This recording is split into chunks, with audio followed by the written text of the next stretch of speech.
வாசிப்போம். லூக்கா எழுதின சுவிசேஷம் 8ஆம் அதிகாரம் 3வது வசனம். ஏரோதின் காரியக்காரனான கூசாவின் மனைவியாகிய யோவன்னாலும் சூசன்னாலும் தங்கள் ஆஸ்திகளால் அவருக்கு ஊழியம் செய்து கொண்டு வந்த மற்ற அநேகம் ஸ்திரீகளும் அவருடனே இருந்தார்கள். யாருக்கு ஊழியம் செய்து கொண்டு வந்த? அவருக்கு ஊழியம் செய்து கொண்டு வந்த, அதாவது இயேசுவுக்கு ஊழியம் செய்து கொண்டு வந்த. சரி, விஷயத்துக்கு வருவோம். எதினாலே ஊழியம் செய்து கொண்டு வந்த?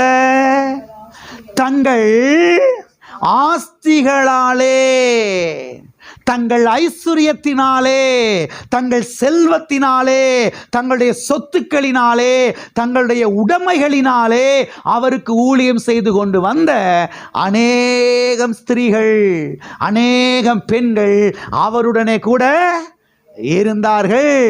எதனாலே ஊழியம் செய்து கொண்டு வந்த? தங்கள் ஆஸ்திகளாலே.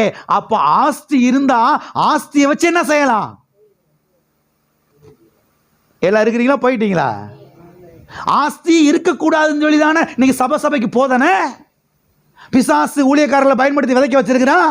ஆஸ்தியே கூடாது பிரதர், ஆஸ்தி இருக்கக்கூடாது பிரதர். இங்க நம்ம பார்க்கிறோம், ஆஸ்திகளாலே பிசாசுக்கு ஊழியம் செய்த என்று எழுதப்படல, இயேசுவுக்கு ஊழியம் செய்து கொண்டு வந்த.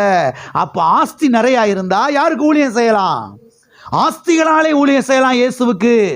எல்லா கரங்களை வைத்து சொல்லுவோம், ஆஸ்தி இருந்தால் இயேசுவுக்கு ஊழியம் செய்யலாம். சத்தியத்தை எடுத்துக்கொண்டு செல்லுங்கள் வீட்டுக்கு. ஆஸ்தி நிறைய வீட்டில் இருந்தா ஆஸ்தினால என்ன செய்யலாம்? ஊழியத்துக்கு. இயேசுக்கு என்ன செய்யலாம்? ஊழியம் செய்யலாம். அநேக கிறிஸ்துவ விசுவாசிகள் என்ன நம்புகிறார் என்று சொன்னால், ஆஸ்தி இருந்தால் பரலோகம் போக முடியாது. ஆஸ்தி இருந்தால் என்ன செய்ய முடியாது? பரலோகம் போக முடியாது. ஆனால் ஆஸ்தி இருந்தால் இயேசுவுக்கு ஊழியம் செய்யலாம் என்று சத்திய வேதம் திட்டவட்டமாக என்ன செய்கிறது? போதிக்கிறது.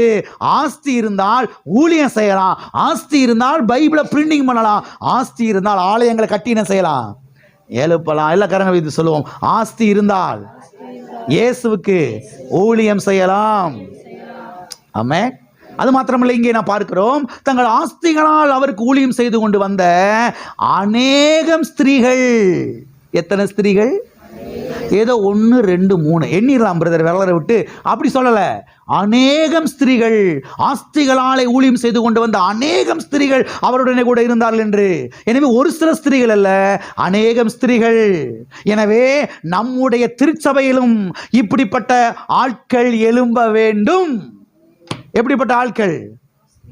ஆஸ்திகளாலே ஊழியம் செய்யக்கூடியவர்கள், ஐஸ்வர்யத்தினாலே ஊழியம் செய்யக்கூடியவர்கள், பொருட்களினாலே ஊழியம் செய்யக்கூடியவர்களை அநேகரை கர்த்தர் நம்முடைய திருச்சபையிலே எழுப்பி தருவாராக. ஆமென். கர்த்தர்ட்ட ஜெபம் பண்ணுங்க, தப்பே கிடையாது. ஆண்டவரே, எனக்கு நிறைய ஆஸ்தியை கொடுத்தேனா, ஆஸ்திகளாலே உங்களுக்கு நான் ஊழியம் செய்வேன். ஆண்டவரே, எனக்கு நிறைய பணத்தை கொடுத்தீங்கன்னா பணத்தினாலே செய்வேன், நான் உங்களுக்கு ஊழியம் செய்வேன். ஆண்டவரே, நிறைய எனக்கு ஐஸ்வர்யத்தை கொடுத்தீங்கன்னா நம்முடைய ஊழியத்துக்கு என்ன செய்வேன்? ஆண்டவரே, இப்படி எனக்கு ஜெபம் பண்ணியிருக்கீங்களா? ஆண்டவரே, நாளைக்கு செய்முறை செய்யணும். என்ன செய்யணும்? ஒரு 2001 ரூபா வேணும். யாரையாவது ஏவும் ஆண்டவரே, என்ன செய்யும் ஆண்டவரே? இதுக்கெல்லாம் ஜெபம் பண்ண தெரியுது. ஏன்னா சபையில் சொல்லி கொடுக்குறது கிடையாதுல்ல.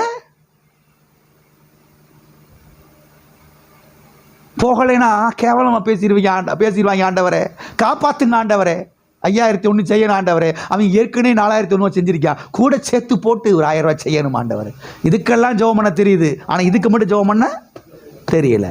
ஆண்டவரே, ஆஸ்திகளாலே நான் ஊழியம் செய்ய ரெடி. எனக்கு நிறைய ஆஸ்தியை கொடுப்பீரா, நிறைய பணத்தை கொடுப்பீங்கன்னா, நிறைய செல்வத்தை கொடுப்பீங்கன்னா, அள்ளி முடிய ஊழியத்துக்கு இறக்க நான் ரெடி. என்னை பிளஸ் பண்ணுங்க ஆண்டவரே, என்னை ஆசீர்வதிங்க ஆண்டவரே, நிறைய ஆஸ்தியை தாங்க ஆண்டவரே. ஜெபம் பண்ணுங்க, கர்த்தர் கொடுப்பாரு. ஊழியத்துக்கு கொடுங்க, ஆனால் வாங்கின அப்புறம் நினைச்ச கூட பைக்கி வச்சுக்கிற கூட, வாங்கின அப்புறம் மூட்டை கட்டி நினைச்ச கிடையாது. ஏறி உட்காந்து நான் யாருக்கு நகட்ட மாட்டேன் அப்படி உட்காந்துக்கிற கூடாது. அப்புறம் எல்லாம் போயிடும். உங்களுக்கு நல்லா யூஸ் பண்ணிக்கோங்க, உங்கள் பிள்ளைகளுக்கு யூஸ் பண்ணிக்கோங்க.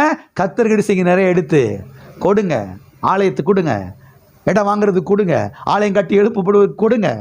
அவன் தேவனுடைய ராஜ்யத்துக்கு கொடுங்க. ஆகவே இங்கே நாம் பார்க்கிறோம், புதிய ஏற்பாட்டிலே வாழ்ந்த அநேக ஸ்திரீகளும் ஐஸ்வர்யவான்களாக இருந்தார்கள் என்று. ஆமென். அவர்கள் தங்களுடைய ஐஸ்வரியத்தினால் இயேசுவுக்கு ஊழியம் செய்தார்கள் என்பது நமக்கு திட்டம் தெளிவாய் விளங்குகிறது.